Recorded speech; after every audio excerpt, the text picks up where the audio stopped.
Hi, good evening, guys. This is Jesse of Jesse on Stage, and we are here once again for another video.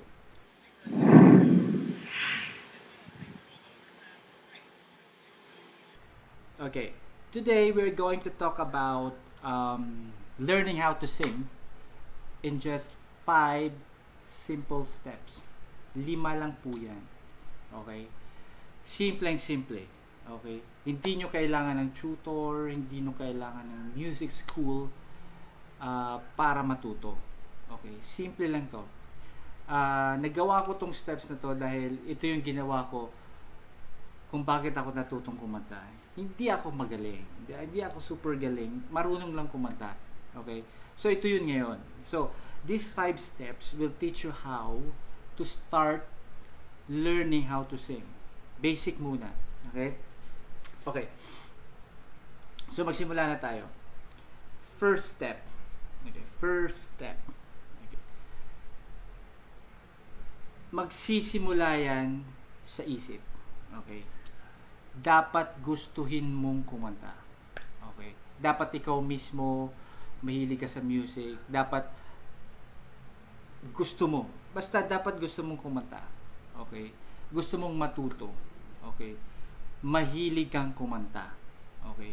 Hindi yung pinilit lang sa'yo, like sinabi ng mom mo, Jessie, kumanta ka. Mag-aral kang kumanta. Ipapa-enroll kita sa music school. Tapos pagdating mo ng music school, hindi mo na palang gusto mo sumayaw, di ba? So, hindi rin. Wala rin.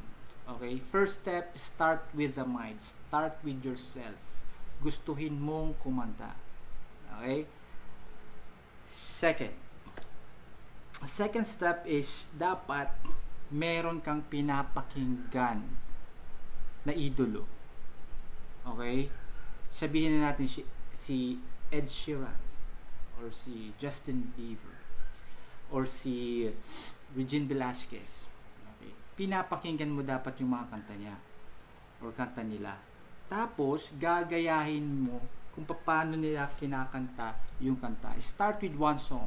Paulit-ulit mong pakinggan, tapos paulit-ulit mong pag-aralan, paulit-ulit mong kantahin yung kanta niya. Okay?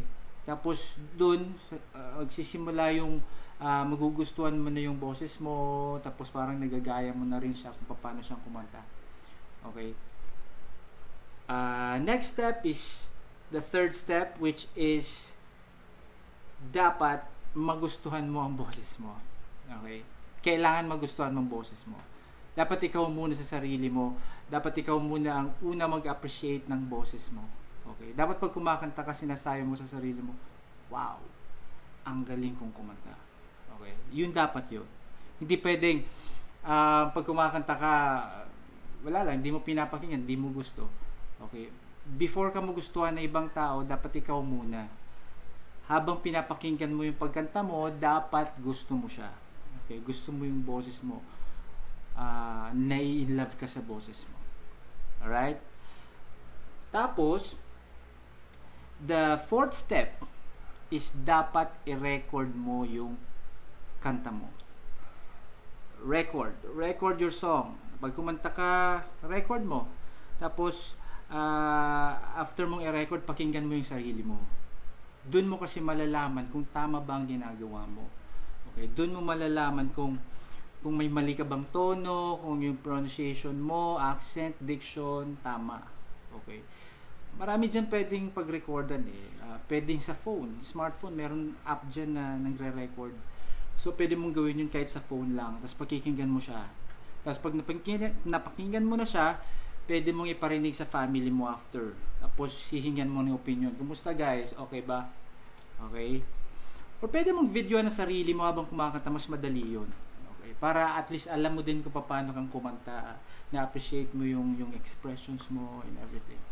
Okay? Tapos, pakita mo sa family mo. Wag lang sa family guys. Lalo na sa mom mo. Kasi usually, pag pinakitaan mo yung mom mo na, galing-galing ng baby ko, kahit hindi naman, kahit sintunado ka na galing-galing mo daw. Tama. So, wag lang sa family. Iparinig mo rin sa friends mo. Lalong-lalo na yung mga kritiko mong friends. Okay? Parinig mo, tapos Hingan mo ng opinion. Ano ba? Okay ba yung pakakanta ko? Yung delivery ko? Yun. Kasi usually, doon mo din malalaman sa opinion nila. Kahit hindi sila masyado, kahit hindi sila kumakanta. Okay? Kasi eventually, yun din ang magiging fan mo Di ba? Sila din. Nasa fourth na tayo, no? So, fifth. Ito yung pinaka-importante sa lahat, guys. The fifth step. Practice. Practice, practice, practice. Yun lang. Okay? Pag kumanta ka, record mo, practice, hit mo na yung tamang tono, yung diction, yung pronunciation, practice, practice, practice. Kasi lahat ng bagay, pag pinapractice, na ma-master yan. Dumadali lahat. Okay? Kahit tulog ka, pag kumanta ka, ang galing-galing mo na. Okay? Practice lang.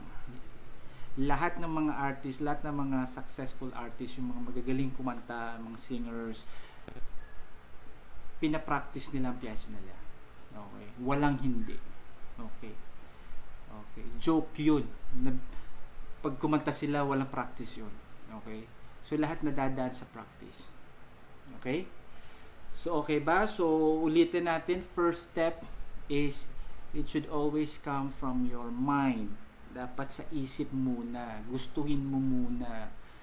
You want or you need or you love to sing. You love doing it. Tapos, second, meron kang iniidolo. Meron kang pinapakinggang model. Okay? Meron kang artist na parati mong pinapakinggan na gusto mong gayahin. Okay? Third is, i-record mo sarili mo. Ay, hindi.